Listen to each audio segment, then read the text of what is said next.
Hey everyone! Today I'm going to be doing the first real topic of my DMing basic series. So for the first episode I kind of talked about the things you should think about before you start DMing and what you need. But today I'm going to be talking about the first thing you're probably going to think about and do once you know you're going to be a DMing, and that is world building. So one of the jobs of a DM is to either create or implement the world the whole entire campaign is set in. It's a setting. And I'm not going to be talking about making specific adventures or the general opening plot or anything of it, but this is kind of just be talking about okay, what is the world you're setting this in? It can be many different things. It can be a pre-made campaign setting for RPGs and Dungeons & Dragons, so things like the Forgotten Realms and Eberron and Dragonlance and those kind of archetypal D&D settings. You can also do a setting that is a little bit different. If you want to set your campaign something like Middle Earth or Westeros or something like that. Obviously, you'll probably want to, when you're taking non-D&D settings, there's some care you have to take about tweaking things. Obviously, if you say Westeros, if you're wanting to make a Game of Thrones style D&D campaign, magic would work. It's much lower level of magic that you're playing with, so you might want to tweak things that work with that. But it's more of a topic for another episode. But just something to keep in mind that you can take these existing settings and plop them into a D&D game with a little bit of work. And the final option is to kind of just make something on your own. This is what usually I do, because I really enjoy the world building aspects of D&D, and and that's mostly what I'm going to be talking about. I might do a short episode or comments later on how to use pre-made campaign settings and those things, but honestly that isn't really my specialty, because I do really enjoy world building, and that's kind of what I'm going to be talking about today. So one thing you have to think about when you're starting is how in depth do you need the world to be, how fleshed out. The classic thing to do is oh, I'm gonna draw a world map and then slowly fill in all the details of everything else. And yeah, that's okay. You can if you want to. But honestly, it's less important oftentimes, and I find it's actually helpful, especially if you're starting small, to actually have a more vague idea of what the world map is like. Especially if you're just doing starting out, I recommended for a first campaign is if you're doing a one shot or a short up to 5 session adventure, you don't need a fully fleshed out world. You probably maybe need 1 to 3 towns and the surrounding area, and that's really what you need. You don't need a map, or at least you don't need a map that your players see. It can be helpful to have a quick and dirty map that you draw, referring to to help you plan out adventures and figure out travel distance and stuff, but the players never need to see it, so it can be ugly and work for you. But if you want to, there's another YouTube channel, it's called The Questing Bard. He has a lot of good guides on how to draw maps if you want to make something that's a little fancier. One day I might do some guides on drawing maps, because that's my main art style, is cartography. But I don't have time for that in this episode. But yeah, so I feel there's a lot of emphasis on D&D of oh, you need to have a cool map for the game. And honestly, I think it's actually not that important. I feel it does become more important if you're having a more overarching campaign where people are traveling around a lot. But if for the first 2 sessions you don't need to have a map planned out. And so in the scope of these smaller campaigns, if you're just doing a one-shot or thing, you only really need that allows you to, the focus on this small area allows you to flesh out that area a lot more, which, as a general, like, kind of like, not rule of thumb, but a general trend is the more you DM, the less you have to prepare. Where early on, you're going to want to actually prepare a lot. You're going to want to prepare specific contingencies for if the players get off course. Nowadays, I don't even do that. I kind of just, like, have a general idea of where they're going and kind of, like, roll with the ball. Where there's actually, like, two ends of the spectrum you can go on. And you can be anywhere on this. One is, at the extreme, one end is minimal world building except for the stuff that you know they're going to interact with and ask about, but that requires you to prepare for many contingencies for the players going off of your course, or railroading them so tightly to this course where it might stop being as fun as a D&D campaign. And then the side that I'm on is probably a bit too far to this, is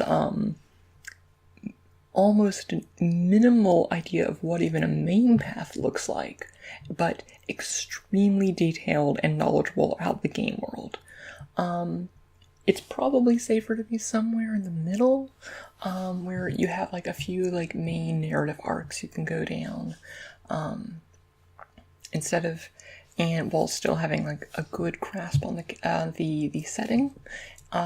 Because it's like, the thing is, it's important to have, like, know the setting, is then you can know if your players decide to, like, go to this town which you didn't expect them to go to, you know how that town will respond to the players being there, and what their opinion of them is, and, like, what's going on in that town, and have that feedback information for them. Yeah. So, I typically, for your first campaign, I wouldn't worry too much about having, like, the fully fleshed out world, like, especially if it's new players you're playing with, which is often the case. They are more or less going to want to be guided on a narrative path, I find, early on, and then later on, as they get more comfortable with their characters and what they're doing, then that's when they'll branch out and mess up all of your plans. But early on, they're much more likely to follow your plan. So probably for your first campaign, lean on okay, we're going to follow this path, and there's this path, okay, decorate the scenery on the sides of the paths, figure out that lore and, like, characters and stuff. And outside of the path, everything they can't see, that can be a bit barren. It's just like, you don't need to flesh out everything quite yet. Because world building's a lot of work. So, now that that's the thing, let's take, like, a few steps back and talk about, like, what do you do when you're, like, trying to think of, like, what I want the world to be? I was talking about trying to think of, like, character personalities and backstories. I was like, go with, like, a quirk or a trope. And honestly, the same thing is for world building. I am not a fan of going for, like, realism in campaign settings and making sure everything could be plausible within the rules of the universe and whatnot. Because honestly, that just becomes boring. That just becomes, like, fantasy Europe. And that's not necessarily what you want. And even if you have, like, a super, like, well-designed and, like, from, like, a anthropological historical point of view makes a lot of sense, it can still be actually kind of a boring campaign setting. Whereas you kind of want to be able to sum up your campaign setting in a single word, or a single phrase. So I have my two campaign settings of the Elm Winds, which is, I sum it up as, this is a world of slow apocalypse. The world is slowly getting colder, and that's causing, like, things to, like, social upheaval and things going. It's also Attack of the Fish People, is kind of like the sum up of that. Whereas the sum up of generic RPG is, this is a world of overblown fantasy stereotypes and tropes. And you kind of, like, working from that point gives you a lot of like insight into like what the world should be like. Because if you want to have like a world of like the omens, like I'm going to be talking about this world of slow apocalypse, like the world is slowly dying and like everything's getting colder and there's like all the social upheaval. And kind of like I work from there and like, okay, what is the political climate going to look like? Like, okay, there's going to be lots of refugees coming in from like the north as like northern towns get abandoned, and we're going to work from there. And that kind of like shaped a lot of the world. Whereas like generic RPG, I took, okay, I have this high level idea of like, okay, generic RPG tropes. Okay, we're gonna be in the Dragon's Valley, overruled by the evil Dragon King. The capital, okay, what's a really dumb name for a capital? The King's Town. Sounds great. And it's, of course, it is King Oldbeer the Fourth.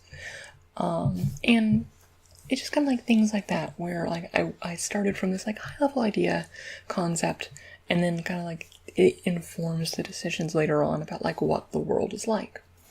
Words that mean things. Yeah, so like what if you had like, it doesn't even have to be like a super serious campaign. Like, if you want to look at like world concepts, a good place to look is actually Magic the Gathering, because they do like a lot of good things where they do like a lot of the world building like people there have like decided like, honestly it's good like worlds of hats, where like each world has its own concise identity, and sure, you're not going to be going from world to world to world like they are in Magic, but it helps give your campaign a concise feel and identity, and makes it memorable. Like, you can only remember so many, like, fantasy Europe settings, and honestly, it just won't be memorable. It can be fun, but, it can't be, like, I don't know, there. So, like, let's like just do a concept. Like what's a weird concept? Like the classic one is this is a world where okay, let's do this world. This world is a world where magic only just appeared. And we're gonna work from there, and it's like everyone's kind of like freaking out that like before like it was kind of like this like more or less like more realistic things, and all of a sudden like oh no, there's like magic, and what do we do this, and how is that affecting society and things like that. One thing I would say for world concepts is that I would lean on the side of comedic concepts instead of super serious concepts. Like, if you want to tell a super serious story, like, you can do that in D&D, but it's not as much fun. If you want to tell a super serious, like, fantasy story, write a book. And anyway, it's like, a comedic setting and a comedic campaign can have serious moments that are, like, really are impactful, and those aren't disruptive to the campaign. Whereas if you're trying to be super serious in the campaign, comedic moments won't become disruptive. So I don't know. I also just tend to have it's more fun to be in kind of like a lighthearted mood. Like, it doesn't need to be as comedic and like absurd as like my like generic RPG, but it does need to be like, don't take your campaign too seriously. That's the bane of a lot of DMs.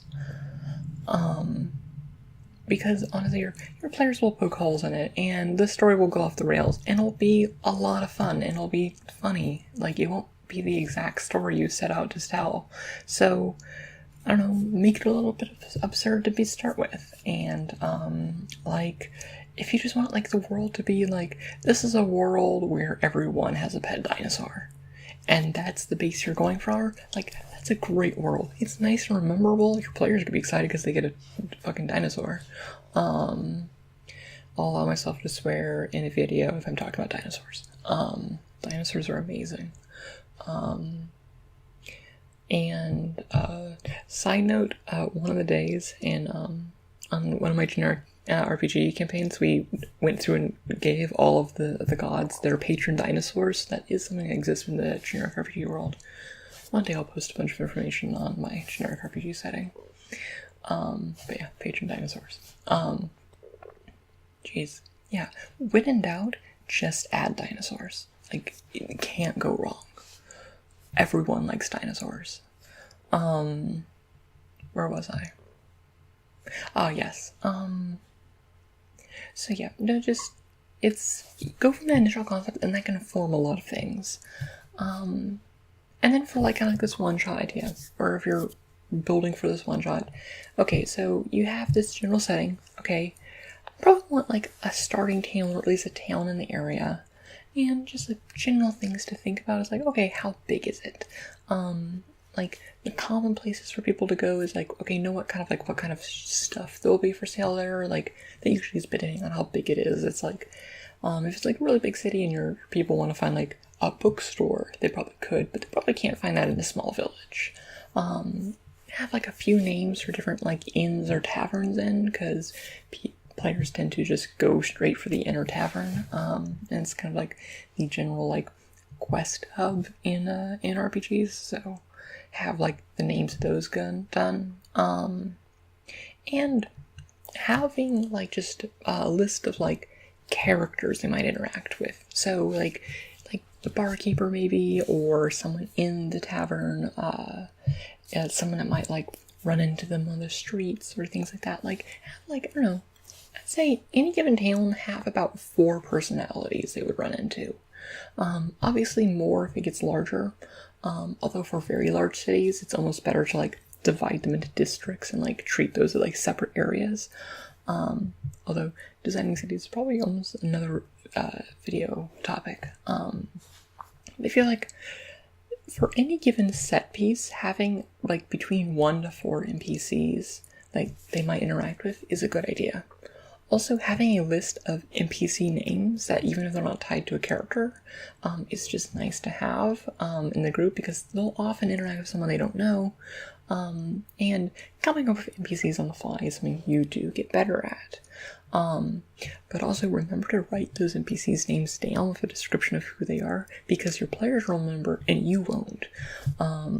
And I have like large lists of like, I have like a big OneNote document in my current like online game from a guild with like all the names of every NPC they've interacted with and who they are and what their name is and what happened to them and things like that. How detailed you make those notes are up to you, but keep those notes. It will be very helpful. So other things to think about like for towns is kind of like what's their major like import and export, because like that kind of like defines a lot of them. Like, are they like a crossroads trading town with like lots of food and stuff? Are they like a mining town and stuff? Because those things can inform like, sure, like they're not super important for what like a lot of characters do, but it might inform like what the NPCs are doing. It can inform in names of like shops and stuff. Like there in generic RPG there's a town called Cliffside, just on the edge of this like large waterfall and cliff, and there's like people try to like scale it down as a shortcut to get to Kingstown. But because of the kind of like this whole like climbing theme and everything, the inn is known as the Rusty Piton. Pitons are those things you like put into rock faces to like attach ropes to. So like it can kind of like give some nice flavor to the area and like make the town memorable. Just kind of like you have like, you don't need to do this for every town, but city, but like cities also can benefit from having a kind of like trope or one-line thing, and like that makes the cities memorable. But not every city needs to be memorable, but you might want to have some that are. It's okay to have generic fantasy city like here and there, but yeah, it can help if you have time to flesh it out. And once you have a couple cities, like, okay, like, also, like, you probably have an idea when you're designing the adventure of where you want that adventure to be. Like, is it the old spooky castle down the, like a few days down the road, or, I don't know, the caves of Donlanfar, which you got to explore and stuff like that. Kind of like, what is kind of like the area between those? Like, is it very civilized, like farmlands and kind of like small like hamlets and stuff, or is it like untamed wilderness where like bandits roam and things like that? And that can kind of just like inform what is that area. A lot of that stuff will probably come up when you're actually more looking at the actual adventure itself, and like kind of like figuring out the pace of the adventure, and that can kind of like inform what that area is like. But honestly, when it comes to world building, the most important thing, I think by far, is not the settings. It's not the realism. It's not making sure like the economy makes sense. It isn't making sure all your towns have the right ratios of like stores and stuff. But really what makes a world come alive is the NPCs. And I'll probably do a full episode on NPCs themselves. But when you're thinking about like from a larger perspective of world building, is who are your NPCs? Who are the most important ones? Or NPCs that might show up recurring throughout the adventure. Where it's like, and having those NPCs that kind of like ground the adventure.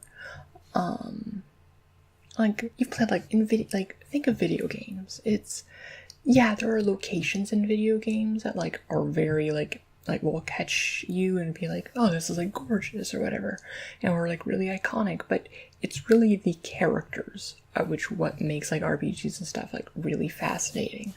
It's like, okay, like going back to classics like Baldur's Gate, you remember Nashkel, maybe Baragost and Candlekeep and all that, but what does anyone who played that game like remember? Like they remember Minsk, this giant guy with hamster, like he's become one of the most famous like characters in the Forgotten Realms, and because he's such a solid character, and that's kind of like what makes characters memorable.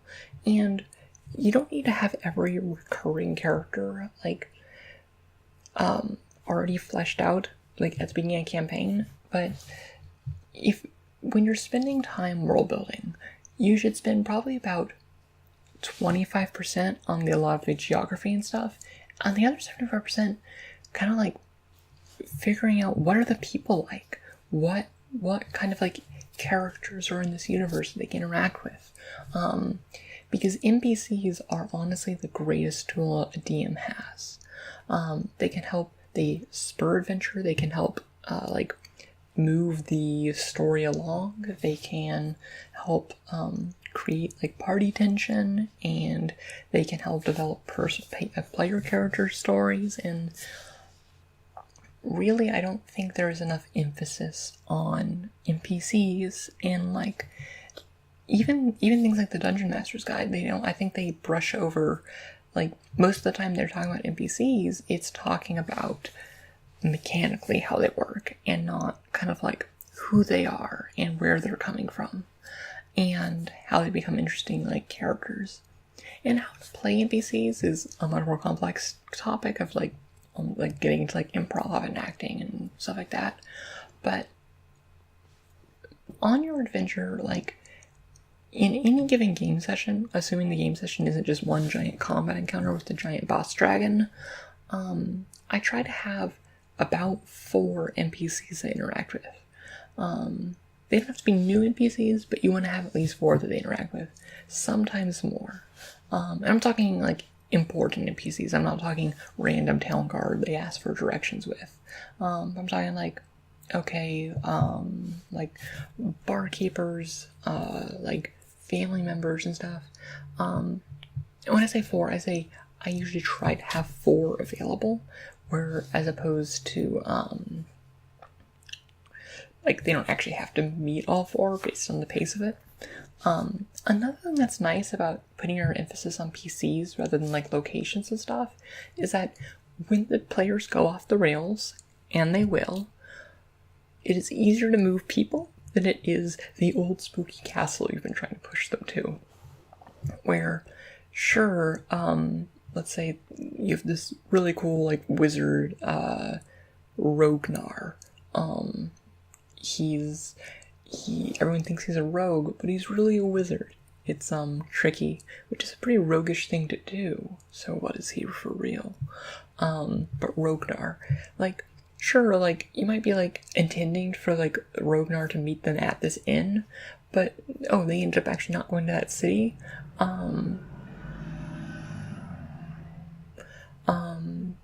And they ended up going to, like, these caves. You can just put Rognar there. Like, Rognar can be, like, looking through those caves for some old forgotten tome. And that's something that's really nice about NPCs, is where it can have you, like, let you railroad your PCs, even though they're not, like, not necessarily a railroad, but you can make your NPCs hit the plot points easier with NPCs than you can PCs. Or not PCs, but then locations and set pieces, if that makes sense. That's about to wrap it up here on my, like, kind of, like, introduction to world building and what you should be thinking about for the overall setting for your first adventure. Probably the next episode I'm doing is actually talking about the design of your first adventure and thinking about, like, what are the specific things that your campaign is going to be doing for its, like, first steps to the character's heroics or fall into complete depraved evil. Both are very likely. Well, I hope you enjoyed the video, and I will talk to you later. Alright. Bye-bye.